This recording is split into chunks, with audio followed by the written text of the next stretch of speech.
और आज नाश्ते के ऊपर आया था, अच्छा लगा है। परिवार में आकर के परिवार के सभी सदस्यों को आज मिलना हुआ है और आने वाला जो समय है उस समय के अंदर हम 10 की 10 लोकसभा की सीटें बड़ी मजबूती से जीतेंगे। कमल का फूल खिलेगा।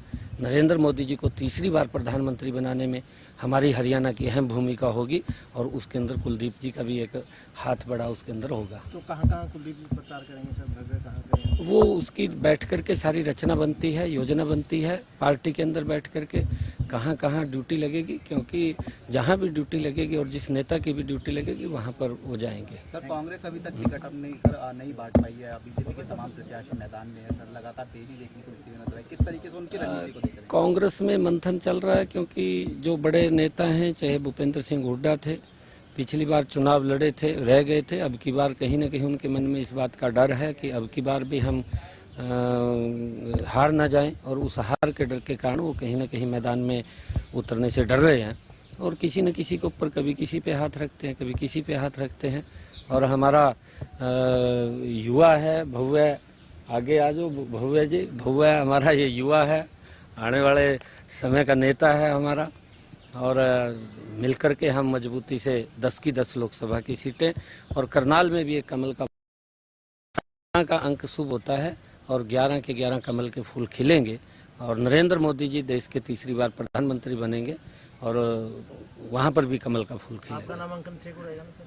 6 तारीख को। सर कांग्रेस के मैनिफेस्टो को लेकर लगातार चीजें वो देखने को मिलती है। प्रधानमंत्री ने निशाना साधा कि मंगलसूत्र लेने तक का जो काम है वो कांग्रेस कर देगी। सर विरासत टैक्स को लेकर भी कांग्रेस के नेताओं का बयान निकल कर बयान दिया विरासत टैक्स वाला सर।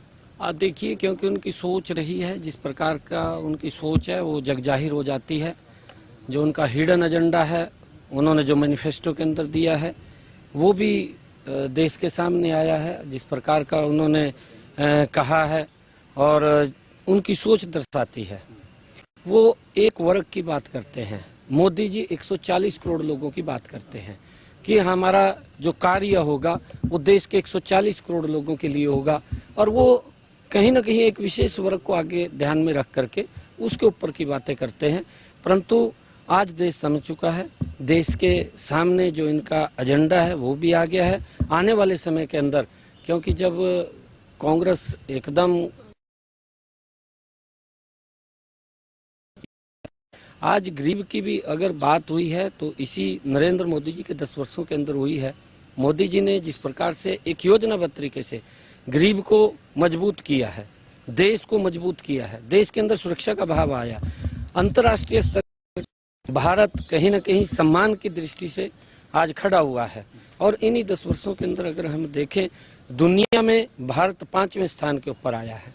ये प्रधानमंत्री जी का ही विजन है कि आने वाले समय के अंदर दुनिया में भारत तीसरे स्थान के ऊपर खड़ा हो, उसके लिए काम कर रहे हैं। संजय